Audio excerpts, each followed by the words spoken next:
Welcome. Welcome to the Keller and Kess Show. I'm Megan Keller, And I'm Amanda Kessel. and this is our podcast. A lot of you are probably wondering what this podcast could be about. So are we. We're just here to hang out, Have a good time, meet some cool people, tell some stories, and have some fun. listen along. You can follow us on Instagram. We just created an account. TikTok will be up and running. Kess has some pretty good dance moves. The Keller and Kess Show. Follow us on YouTube as well under TorchPro. And that's about it. So should we get into the nitty gritty? Yeah, let's get into this. So why are we starting this podcast? Did you ever think that you would be on a podcast or run one? Hosting? Never. Never, same.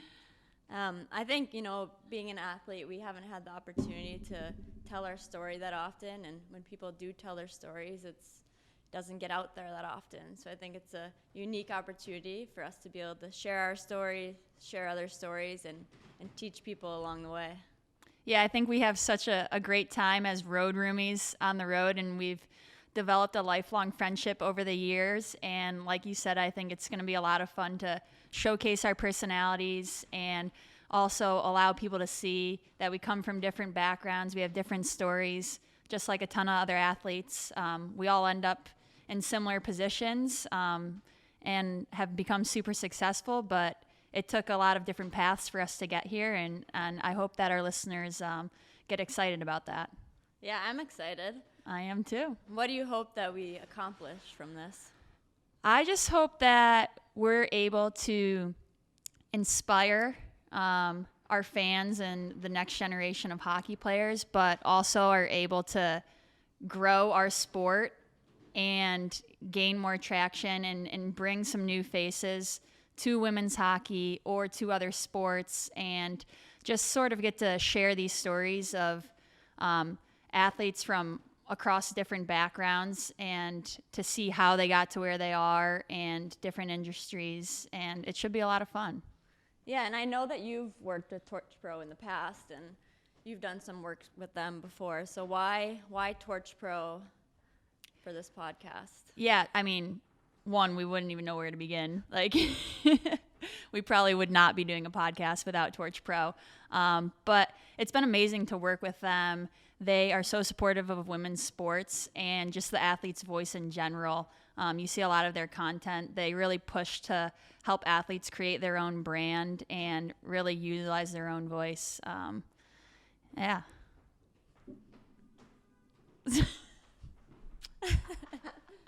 That was so good. We're here in Boston this weekend and just kind of getting started on our podcast, dropping in January. But who do we have coming on this weekend that people can look forward to? Yeah, we can do some teasers. We have some of our retired teammates, three-time Olympians. We have some current college hockey studs. We have a certain lacrosse player who has taken over the sport and is a generational talent. Am I missing anybody else, or do we have any dream guests? I think the one that we would love to have on is probably Lenny Oshie. She is the dream guest. She's goals. Yep, that'd probably be the top of the list for now. She's the only one on the list. Yeah, only one on the list. We'll add to it, but yeah, we'll put in a good word there.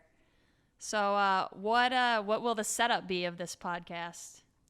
Bi-weekly episodes. We'll drop them every other week to begin and see how that goes. But you can kind of expect a lot of hockey players probably to start, just because that's who we know. But then we'll get into other athletes. We'd love to have males on here as well, telling their stories and helping get their stories out there.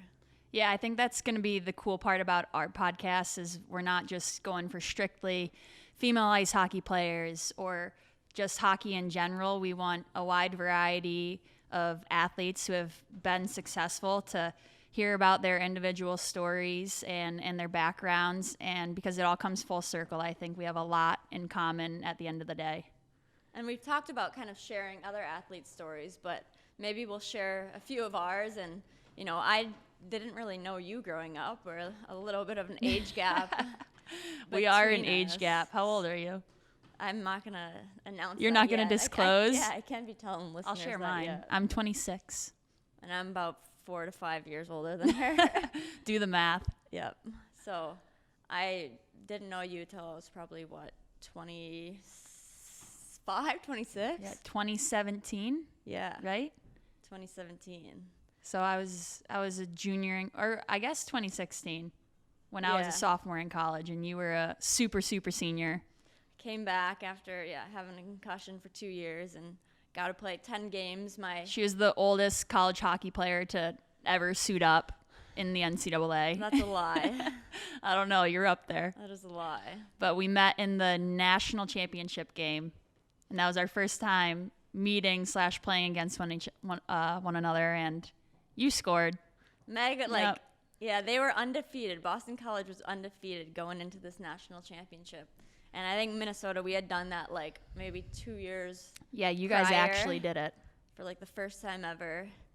And then, I come back and facing this undefeated team. And I had heard of, this young stud, Megan Keller, this defenseman that was supposedly so good.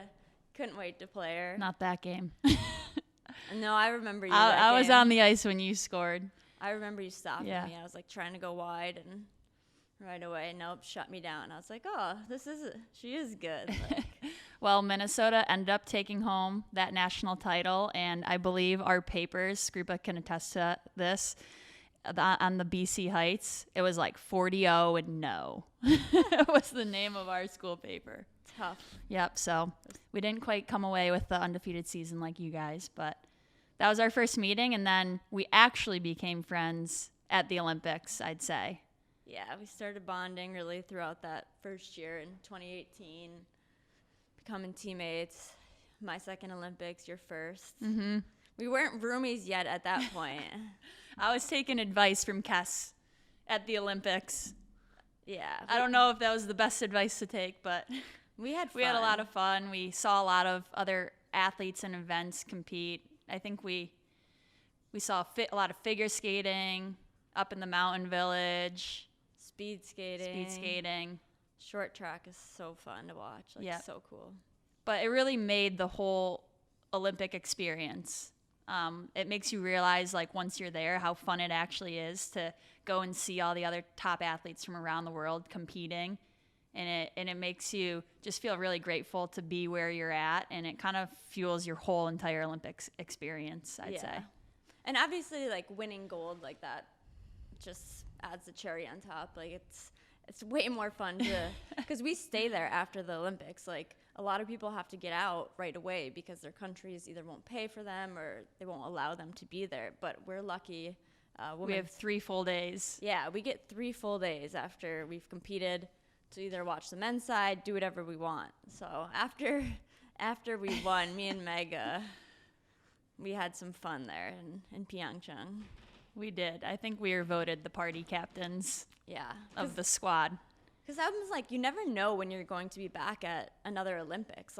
How do you know? So it's I'm going to live every minute. It's the and last. some people just need some rallying. Yeah. You gotta bring the crew along.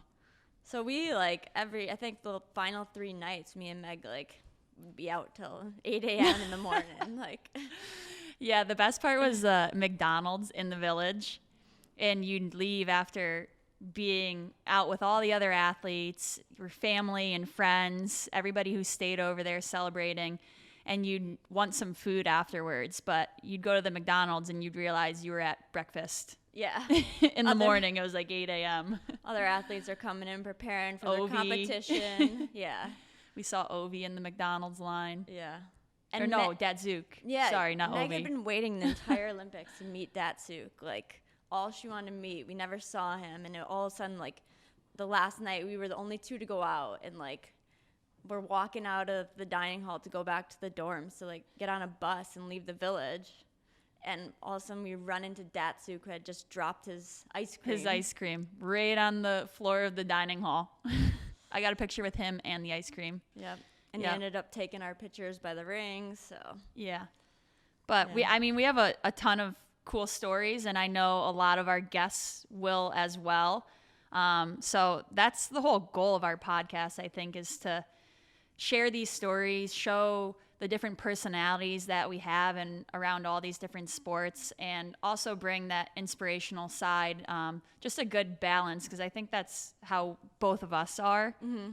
We like to have fun, but we're also super serious and dedicated to our sport. But I think if you're not having fun, then why are you doing it? Yeah, exactly.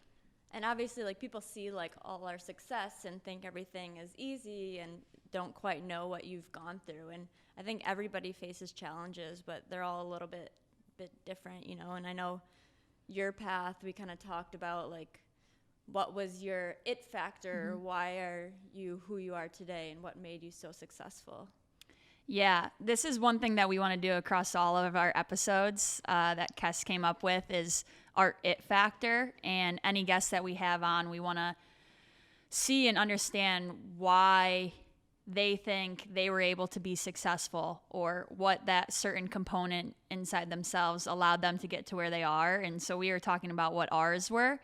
And for me personally, I thought mine was sort of my response to like failure and mistakes. And I was sharing a story with Kess when my first U18 tryout, I got cut, and then I thought I had a pretty good national camp the next year. When I was a little bit older, 16 or 17, I didn't even get invited back to the camp. And I just remember having conversation with my parents and my family saying, this is never going to happen again. Like, I will show them I'm going to come back better. And I was able to make it my last year, and I've been fortunate enough to be a part of the women's national program ever since.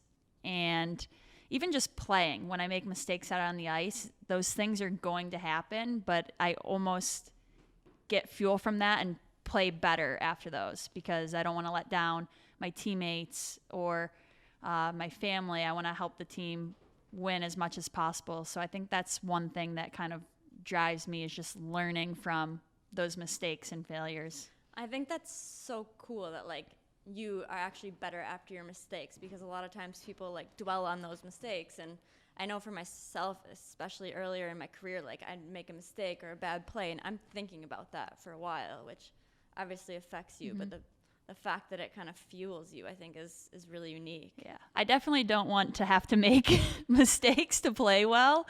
But yeah, I just try to use that kind of to my advantage, because they're going to happen. Mm-hmm. Like, it's inevitable. Like, nobody has a perfect game.